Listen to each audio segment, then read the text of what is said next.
اگر تاریخ کا سنہرا دور دیکھیں، سنہرا باب کھولیں تو بعض ایسے کارنامے نظر آتے ہیں کہ ہم ان پر فخر کیے بغیر نہیں رہ سکتے۔ یہ حضرت سعد بن ابی وقاص رضی اللہ تعالیٰ عنہ کے دور کا واقعہ ہے کہ ایک مرتبہ حضرت سعد بن ابی وقاص نے 7 افراد کا لشکر فارس کے بارے میں معلومات اکٹھا کرنے کے لیے بھیجا۔ ان 7 افراد کو حکم دیا کہ اگر ممکن ہو سکے تو اس لشکر کے ایک آدمی کو گرفتار کر کے لائیں۔ یہ 7 آدمی ابھی نکلے ہی تھے کہ اچانک انہوں نے دشمن کے لشکر کو سامنے پایا، جبکہ ان کا گمان یہ تھا کہ لشکر ابھی بہت دور ہے۔ انہوں نے آپس میں مشورہ کر کے واپس پلٹنے کا فیصلہ کیا، مگر ان میں سے ایک آدمی امیر لشکر حضرت سعد بن ابی وقاص کی جانب سے کے ذمہ لگائی گئی مہم کو سر انجام دیے بغیر واپس لوٹنے سے انکار کر رہا تھا۔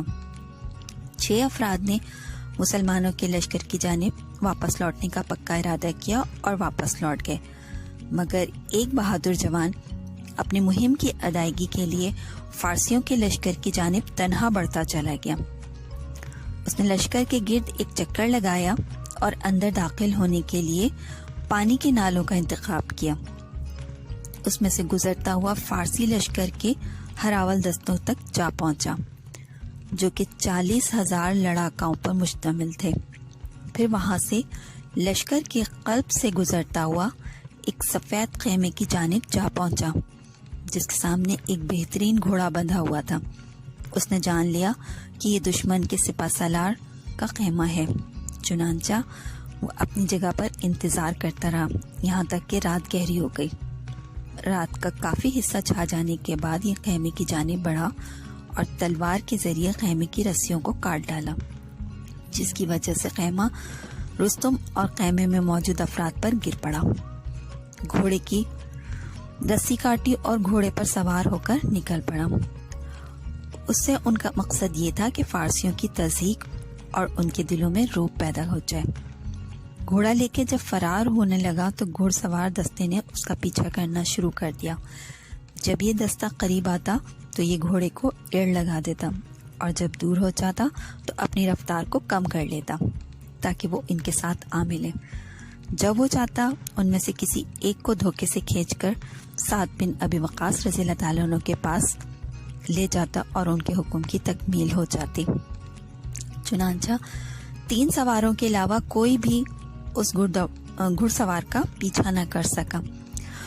اس نے ان 3 سواروں میں سے 2 کو قتل کیا اور تیسرے کو گرفتار کر لیا۔ یہ سب کچھ تنہا انجام دیا۔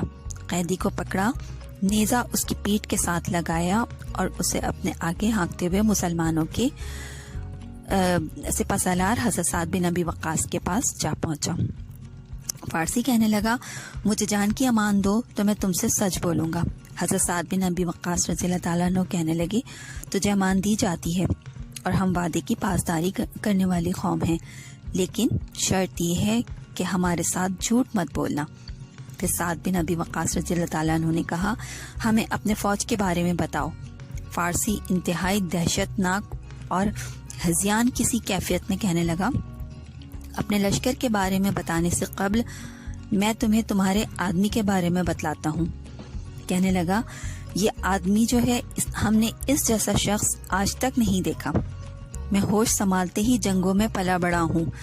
اس آدمی نے 2 فوجی چھاونیوں کو عبور کیا جنہیں بڑی فوج بھی عبور نہ کر سکتی تھی۔ پھر سپہ سالار لشکر کا خیمہ کاٹا، اس کا گھوڑا بھگا کر لے آیا، اور گھڑ سوار دستے جس نے اس کا پیچھا کیا ان میں سے محض 3 ہی افراد اس تک پہنچ سکے اور اس کو پا سکے۔ ان میں سے ایک تو مارا گیا جسے ہم 1000 کے برابر سمجھتے تھے، پھر دوسرا مارا گیا جو ہمارے نزدیک 1000 افراد کے برابر سے بھی زیادہ تھا، اور دونوں میرے چچا کے بیٹے تھے۔ میں نے اس کا پیچھا جاری رکھا اور ان دونوں مقتولین کے انتقام کی آگ سے میرا سینہ دہک رہا تھا۔ میرے علم میں فارس کا کوئی ایسا شخص نہیں جو قوت میں میرا مقابلہ کر سکے، اور جب میں اس سے ٹکرایا تو موت کو میں نے اپنے سر پہ منڈلاتے پایا۔ چنانچہ میں نے امان طلب کر کے قیدی بننا قبول کر لیا۔ اگر تمہارے پاس اس جیسے اور افراد ہوں تو تمہیں کوئی ہزیمت سے دوچار نہیں کر سکتا۔ پھر اس فارسی نے اسلام قبول کر لیا۔ کیا آپ جانتے ہیں کہ یہ عظیم سپاہی کون تھے جنہوں نے لشکر کے فارس کو دہشت زدہ کر دیا، اور وہ بھی تنہا؟ ان کے سپہ سالار کو رسوا کیا اور ان کی صفوں میں نقب لگا کر واپس آ گئے۔ یقیناً آپ نہیں جانتے ہوں گے، یہ تھے ہمارے طلحہ بن خالد الاسدی رضی اللہ تعالیٰ عنہ، جن کی جتنی تعریف کی جائے اتنی کم ہے، اور تاریخ میں ایسی مثالیں بمشکل ہی نظر آتی ہیں۔